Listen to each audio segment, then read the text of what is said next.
Vocês já ouviram aquela história, não posso falar de onde vem esse pessoal, mas o pai do Salim, estava para morrer, chamou o Salim, lá no hospital.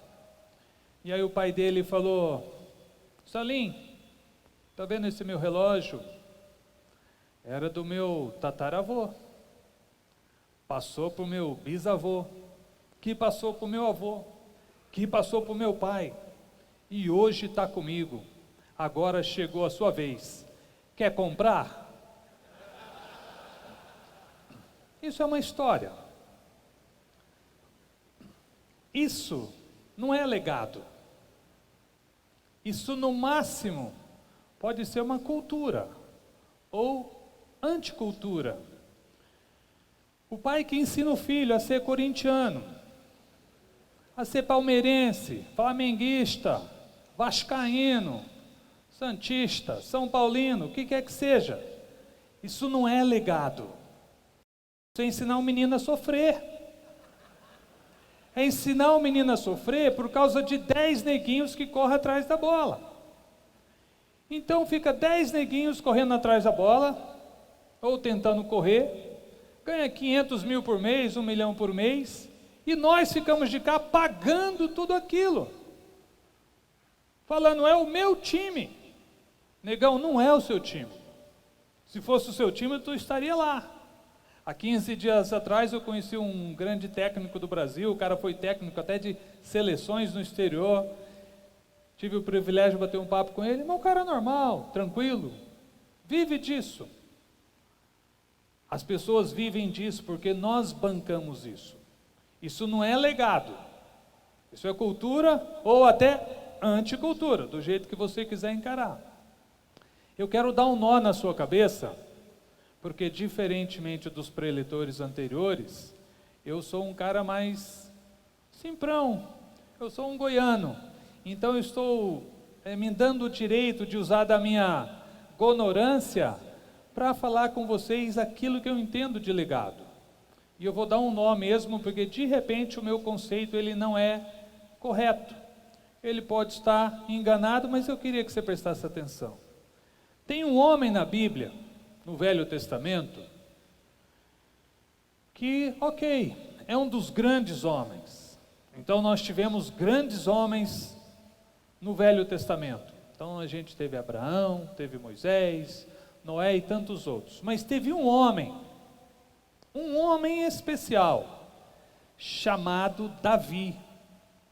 E esse homem, o próprio Deus falou com ele: o meu filho vai ser chamado de seu filho. Cara, isso é uma honra que outros não tiveram. É como se hoje, todo mundo hoje talvez quisesse ser o pai do Neymar, né? Até pelo usufruto de muitas coisas, a fama, mas muitos milhões na conta, etc. Mas é como se o pai do Neymar falasse para você hoje: o Neymar vai ser chamado de seu filho. Você falou, opa, que beleza, e quanto é que vai entrar na minha conta? Qual que é o benefício disso? E Deus falou isso para Davi. No Novo Testamento a gente tem algumas histórias, entre outras, mas tem o cego Bartimeu. O que ele grita? Jesus, filho de Davi, tem compaixão de mim. E essa autoridade, ou essa usurpação do nome de Davi, foi o próprio Deus que concedeu. E quando é que isso foi concedido? Eu queria ler para você, que está lá em 1 Crônicas. Eu estava ministrando recentemente no encontro, e eu sempre gosto dessa história, e quero falar com você sobre essa história, para você ver se o meu entendimento pode ter sequência. 1 Crônicas 17 fala a aliança do Senhor com Davi, que diz o seguinte: sucedeu que habitando Davi, versículo 1, em sua própria casa, disse ao profeta Natã: eis que moro em uma casa de cedros, mas a arca da aliança do Senhor se acha numa tenda.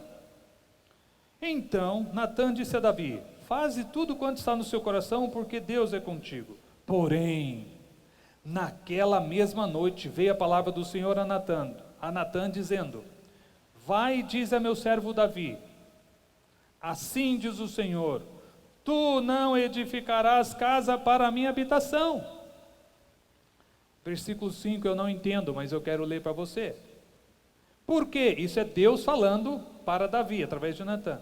Porque em casa nenhuma habitei desde o dia em que fiz subir a Israel até o dia de hoje, mas tenho andado de tenda em tenda, de tabernáculo em tabernáculo. Em todo lugar em que andei, com todo o Israel, falei acaso, Deus falando para Davi, por acaso, falei acaso, alguma palavra com algum dos juízes, a quem mandei apacentar o meu povo, dizendo: por que não me edificas uma casa? Deus está dizendo: Davi, de onde você tirou essa ideia? Você viu em algum momento eu pedindo alguma casa? Não. E aí Deus entra depois no outro versículo falando: faça a casa assim, assim, assado. Ué, a ideia foi boa ou a ideia não foi boa? Isso foi legal ou isso não foi legal? Davi entendeu? Vamos ler. 7.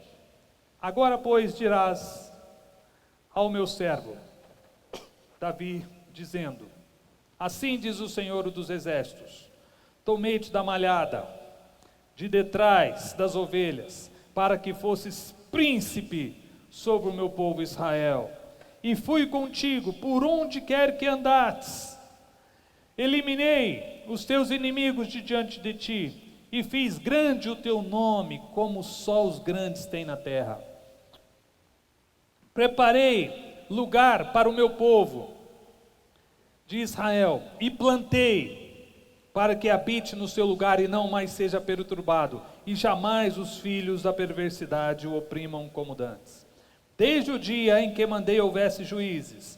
No 11, há de ser que quando teus dias se cumprirem, e tiverdes de ir para junto de teus pais, então farei levantar, Deus falando, então farei levantar depois de ti o teu descendente, que será dos filhos, e estabelecerei o seu reino. Esse me edificará casa, e eu estabelecerei o seu nome para sempre. Eu lhe serei por pai, ele me será por filho. A minha misericórdia não apartarei dele, como a retirei daquele que foi antes de ti, mas o confirmarei na minha casa e no meu reino para sempre, e o seu trono será estabelecido para sempre. Davi teve uma ideia. Deus está numa barraquinha, eu estou numa casa boa, eu vou construir uma casa de cedros para Deus. Deus falou: não, onde você tirou essa ideia? Mas faz a casa assim, assim. Aí Deus fala para ele como que é para fazer a casa. Daí, o nome de Davi ficou para sempre na história. Jesus é chamado filho de Davi por conta dessa ideia, por conta desse momento. Qual é o momento que você está perdendo, ou que ideia que é que você pode estar perdendo, que o seu nome está fora da história? Esse é o primeiro raciocínio que vem na minha mente. Eu quero chamar a sua atenção, que você não vai iniciar um legado, você não chuta a bola do primeiro legado, você não começa o legado, você dá continuidade a um legado. Entenderam? Porque eu posso estar aqui falando: puxa, eu vou começar. Isso deve ser joia. Mas se a outra geração começar, e a outra começar, e a outra começar, o que será construído? Nada. O legado, ele é continuado. Por que que Deus falou isso para Davi por conta dessa ideia? Porque Davi entendeu que Deus queria morar na terra, que Deus queria estar perto do homem, próximo das pessoas. Davi falou: está errado, Deus quer estar junto. E daí Deus falou: ele entendeu que eu não estou lá longe, que eu não sou o Deus dos sétimos céus, eu sou um Deus do povo, eu sou um Deus que quero estar perto do homem. Por conta disso aí, Davi, o seu nome vai ficar para sempre na história. E aí Deus falou: eu vou estabelecer uma casa para você, Mas a casa que Deus estava dizendo para Davi não é uma casa de telhadinho e tijolinha, é uma casa perpétua, é um legado eterno, é uma coisa eterna. Então Davi foi o grande homem porque ele teve uma sacada? Ele não teve a sacada. Essa ideia já existia no coração de Deus, e é a atenção que eu quero te chamar hoje.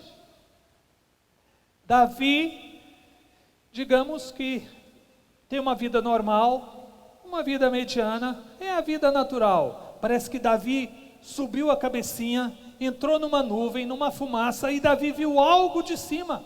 Davi viu algo diferente. Ele falou: opa, tem uma vida diferente. Deus quer morar na terra. Vamos fazer uma morada para Deus na terra.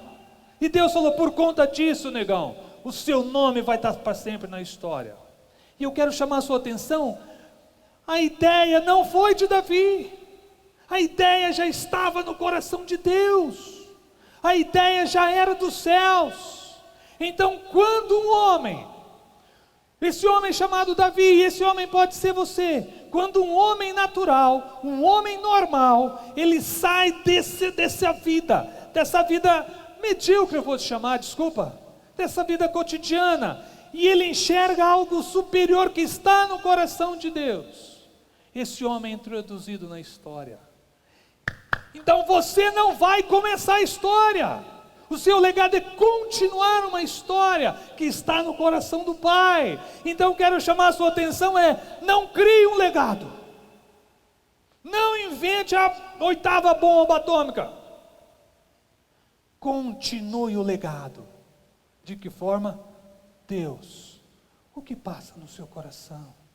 Deus, o que o Senhor quer para os nossos dias? O que o Senhor quer para essa geração agora, 2018, 2020, daqui 25 anos, quando seremos a maior população desse país? Qual é o raciocínio, o pensamento, o desejo de Deus para a nossa nação? A minha dica para você de legado já tem um legado? Já tem um plano traçado? Qual é esse plano? Então não faça história, entre na história. Deus tem uma história a ser cumprida no planeta. Você quer fazer parte da história? Quer o teu nome na história? Entre nessa história já pré-existente. Então o meu chamado para você, e como eu disse no início, estou usando da minha prerrogativa de ser ignorante, é de não reiniciar processos. Já existem processos, mas eu digo para você que o segredo, o legado, a origem de legado está no coração de Deus. Então quando eu paro, quando eu sossego e falo: Deus, o que o Senhor quer para esses dias? O que o Senhor quer para a minha vida? O que o Senhor quer para a minha geração e para a geração futura? Então o legado, muito mais do que cultural, muito mais do que vender o relógio para o filho, muito mais do que ensiná-lo a ser corintiano, flamenguista, o legado está no coração de Deus. E como homem, a minha tarefa é transmitir isso para a minha geração e gerações futuras. Já foi lido hoje, Gênesis 18, 19, o chamado de Deus para Abraão: porque eu escolhi para que ele ordene a sua casa e seus filhos depois dele, a fim de que guardem o caminho do Senhor, pratiquem justiça e juízo. Não tem outro legado. O seu legado é ensinar que as próximas gerações amem a Deus, pratiquem justiça e juízo. Não tem outro legado. Deuteronômio 6 diz: ouve, ó Israel, essas palavras que hoje te digo estarão no teu coração, e tu as inculcarás na vida do teu filho. Mas que palavras são essas? Que o Senhor, o nosso Deus, é o único Deus. Amarás, pois, o Senhor teu Deus de todo o teu coração, de toda a tua alma, de toda a tua força. Lá ainda não tem entendimento, o entendimento é só no novo. Essas palavras precisam estar no meu coração. Então não sou eu que inicio esse processo. Então eu entrei na história para continuar algo já existente, pré-existente no coração do meu Pai. Esse é o verdadeiro legado. Agora eu posso reinventar coisas. Olha, daqui para frente todos os meus filhos serão isso ou aquilo, serão professores, ou serão médicos, serão farmacêuticos. Isso é cultural. Eu quero chamar a atenção que existe um legado espiritual. Todos os demais perdem o sentido, todos os demais perdem o valor. É cultura. E é bem-vindo. Né? Quem é aqui que não gosta de ser corintiano? Que bom. Isso é cultura. Isso é cultura. Eu posso optar, posso não optar. Mas existe um legado, apesar de que os corintianos não acham isso, mas existe um legado superior a isso, tá? Existe algo muito maior do que sofrer por um time de futebol. É ouvir as batidas do coração do meu pai e pensar: o que é que eu tenho que fazer? Eu tenho que construir uma casa de cedros? Eu tenho que abençoar quem? Eu tenho que procurar quem? Ok. Davi, ele saiu de si, deixou de talvez curtir aquilo que ele poderia curtir, para construir algo para Deus. Existe um outro homem na Bíblia, pouquíssimo falado, e o seu nome é José, talvez um dos maiores servos da Bíblia. Deus confiou em José os cuidados de criar um filho para Deus. Eu amo isso, eu invejo isso. Agora eu não posso só ficar na inveja, porque eu também posso ensinar, criar filhos para Deus. E o seu chamado é o mesmo. Os meus filhos não são para mim, os meus filhos não são para esse sistema, os meus filhos são para Deus, para continuar esse legado que existe no coração de Deus. Nós ouvimos já 2 mensagens hoje e ficou uma coisa, pelo menos para mim, clara. O legado, ele já existe. O legado, ele não é para você. O legado é para o futuro. Qual que é o diferencial disso? É o pecado. Porque o pecado, todo pecado é momentâneo. Não existe pecado para o futuro, entendeu? Eu vou pecar e daqui 10 anos isso vai me dar prazer. Não. Todo pecado, ele é momentâneo. Moisés, decidiu, abriu mão dos prazeres transitórios da vida, de ser chamado filho da filha de Faraó, esperando uma alegria futura. Para o futuro, legado tem tudo a ver com o cristianismo, porque não é algo para agora, é algo para próximas gerações. Pessoas antes de nós pregaram o evangelho, trouxeram um legado, e o cristianismo chegou até nós. E você pensa: eu sou bonzinho, eu aceitei o chamado de Jesus. Não é que você é bonzinho, é que pessoas carregaram um peso, para que o evangelho batesse até a sua porta, tocasse o seu coração, e você dissesse hoje: ainda bem. Por que você está convertido hoje? Porque os mais difíceis se convertem primeiro. Então aquele seu cunhado que está duro, aquele seu vizinho não sei o que, ele é fácil. Se você veio primeiro, isso é obra de Jesus, porque começa com os mais difíceis. Então você não está em Jesus porque você é bonzinho, você está em Jesus porque a misericórdia dele é grande. Qual é o legado? É o cristianismo que eu vou deixar para as próximas gerações. Sempre pensamos no legado a partir de mim, a partir de que eu vou começar. Opa, eles não conseguiram, eu vou começar. Se o meu filho pensar da mesma forma, ele de novo começa do ponto zero. Meu pai não conseguiu, meu avô não conseguiu, vou daqui para frente, eu vou consertar a parada. Um amigo meu, foi convidado a ser candidato, a deputado. E aí o pessoal falou para ele: nós vamos eleger você, você vai ser deputado, e você entra lá e você vai consertar toda essa bagunça. Ele falou: para aí, se eu entrar, deixa eu mamar um pouco e conserte depois. Não na minha gestão. O cara falou: não, se eu entrar lá, conserte depois. É o raciocínio que temos. Alguém depois refaça o que fizemos. Isso é exatamente o contrário do legado, é o prazer agora, é o pecado. Pois bem, se eu não vou começar, eu preciso me adequar. O que é que Deus tem para hoje? Muitas das coisas que falamos, vemos, julgamos, isso faz parte do comportamento. O comportamento, ele pode ser inerte ao legado. A questão de ser corintiano ou não, às vezes não atrapalha. Não, esse exemplo não é bom. A questão de ser engenheiro, vai, porque ser corintiano às vezes pesa. Mas a questão de você ser engenheiro ou ser enfermeiro, isso pode não mexer no legado. Você ainda continua com a possibilidade de exercer o seu legado, ou o chamado, como o pastor Paulo disse. Mas às vezes o comportamento pode atrapalhar. E o comportamento tem a ver com cultura, e eu posso misturar isso com o legado, mas não é só isso o legado. Por exemplo, eu ensinei para os meus filhos, que os dois estão aqui hoje, a não brincarem nunca com o corpo de nenhuma garota e nem com a alma de nenhuma menina. Você fique tranquilinho aí, sossega o facho.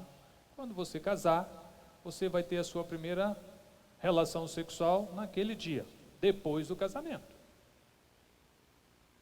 Opa, isso é um ensinamento joia, isso é cultural.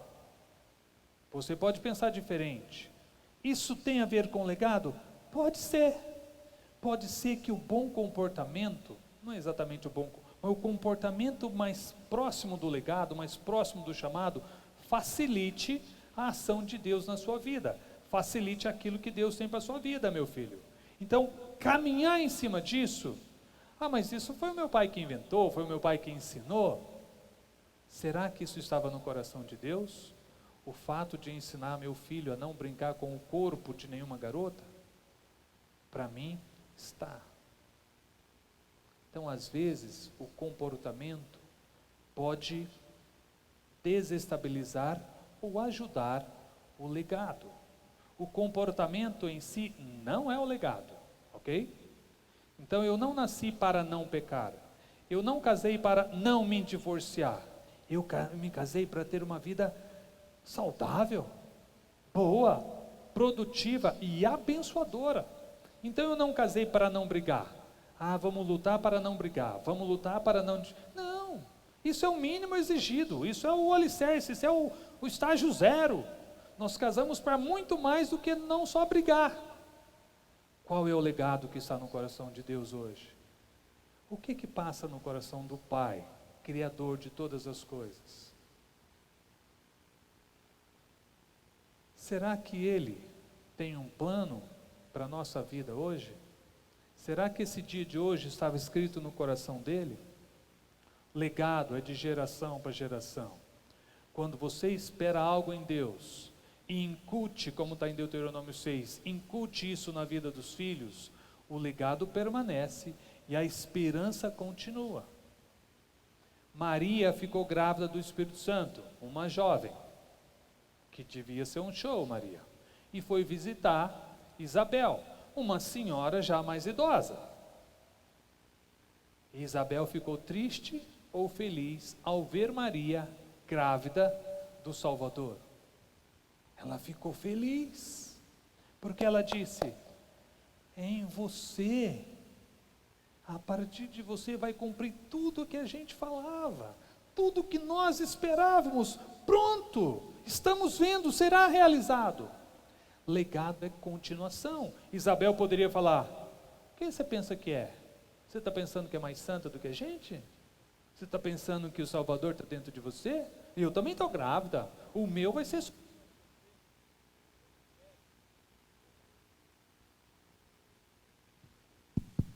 Eu sou mais velha que você, se fosse acontecer algo, deveria ser através de mim, não através de você, que é mais nova. Legado é geracional. Legado não é em você, não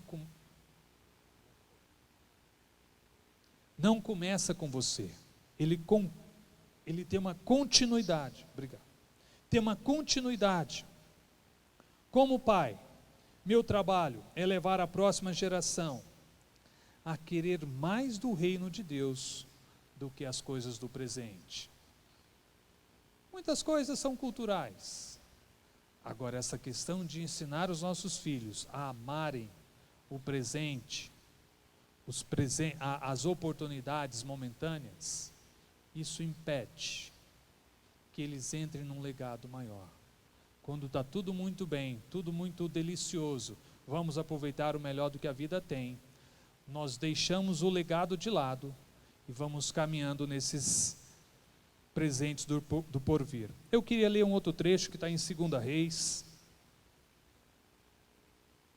Estava procurando esse texto outro dia, acho que anteontem, e não achava, e perguntei para o meu filho, onde é que está a história tal? Que eu não estou achando. Ele falou, deve estar em 2 Reis 21, 2 Reis 20. 2 Reis 20 fala de um rei chamado Ezequias. Esse rei, o profeta chegou para ele e falou, você vai morrer. E ele pegou e pediu, não Deus, me dê mais um tempo. O profeta voltou lá e falou, Deus te deu mais 15 anos de vida. E esse rei fez algumas coisas, não boas. Ele chamou os inimigos lá e mostrou tudo os palácios, tal, umas coisas erradas. Eu quero economizar toda essa história. E 2 Reis 20, versículo 18, diz o seguinte, 16, versículo 16. Então disse Isaías a Ezequias, ouve a palavra do Senhor. Eis que dias virão, em que tudo quanto houver em tua casa, como que entesouraram os teus pais, até o dia de hoje, será levado para a Babilônia. Não ficará coisa alguma, disse o Senhor. Presta atenção no tio aqui. Isso é uma coisa boa ou é uma coisa ruim? O profeta chegou para o Ezequias e falou, tudo que os seus pais juntaram até o dia de hoje, tudo que eles entesouraram, será levado para outro país, lá para a Babilônia. Vocês vão ficar tudo sem nada. Isso é uma palavra boa ou ruim? Ruim. 18. Dos teus próprios filhos que tu gerares, tomarão para que sejam eunucos no palácio do rei da Babilônia. Eunucos é gente que não vai ter intimidade com mulher. Dos teus filhos, ou seja, quando o pai tem um filho, você espera que esse filho tenha filhos, e que dê netos, e que a nossa prole continue. Os teus filhos não terão intimidades com mulheres, serão escravos lá no palácio, num outro país. Então, o cara que estava ouvindo essa história, né? Então disse Ezequias a Isaías, boa é a palavra do Senhor. É boa? Ele falou, boa. Boa é a palavra do Senhor que disseste, pois pensava, haverá paz e segurança em meus dias? O que o cara estava pensando? Eu vou me dar bem ou eu vou me dar mal? E Deus falou, tranquilo, mas os seus filhos vão se dar mal, vão levar tudo, todo o ouro de vocês embora, os seus filhos que você gerou serão eunucos. E o que o cara falou? Ai, que alívio, que beleza, porque eu estava preocupado com os meus dias, mas ó, que se vire quem vier depois de mim. É uma pessoa que não pensou em legado. Ele não veio no encontro de homens estudar sobre o legado. Que o legado você não pensa só em você. Você obrigatoriamente pensa nas próximas gerações. Que Deus te abençoe. Que Ele revele a você, como já ouvimos hoje, que Ele revele a você o propósito dEle, o desejo dEle, o coração dEle para esses dias.